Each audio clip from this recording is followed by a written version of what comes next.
আচ্ছা, তাহলে তুমি এবারে গরু রচনা বলে আমাকে শোনাও। হ্যাঁ, গরু রচনা। গরু রচনা। গরু একজন প্রাণী। গরু প্রতিদিন গরু প্রতিদিন নদীর পাড়ে ঘাস খেতে যায়। আর ওই নদীতে কুমির থাকে। কুমির একজন সরীসৃপ প্রাণী। আর কুমিরের 4টে পা থাকে।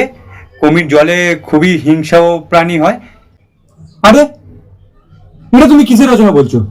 গরুর রচনা বলো, গরুর রচনা। তুমি কুমির রচনা চলে যাচ্ছ কেন? কি? ও, এটা কুমির রচনা হয়ে গেল। আচ্ছা আচ্ছা, ছাড়ো।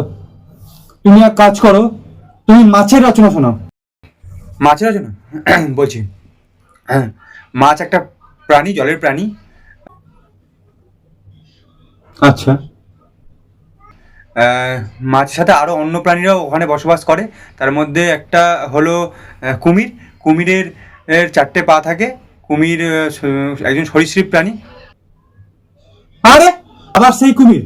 না, তুই চোখের সামনে থেকে বেরিয়ে যা একদম। তুই আমার চোখে থাকবি না, তুই ক্লাস থেকে বেরিয়ে যা। তুই ফেল, তুই ফেল, তুই ফেল। তুই যা।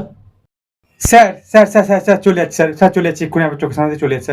স্যার স্যার 5 নম্বর দিয়ে দেবেন প্লিজ। ঠিক আছে, লাস্ট চান্স। তুই পাস করতে যাস, তুই 5 মার্কস পেতে চাস, তাহলে তুই এক কাজ কর, তুই গাছের রচনা বল। দেখবো তোর কি করে কুমির আসে। হ্যাঁ স্যার, গাছের রচনা। গাছের রচনা পুরো মুখস্থ, আমার পুরো মুখস্থ। গাছ আমাদের অক্সিজেন দেয়।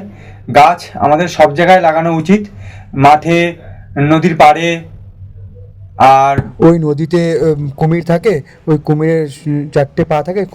কুমির একজন সরীসৃপ প্রাণী হয়। তুই এক কাজ কর, বুঝলি, তুই ঠিক ওই কুমিরের কাছে যা, গিয়ে স্বেচ্ছায় ওর পেটে ঢুকে যা।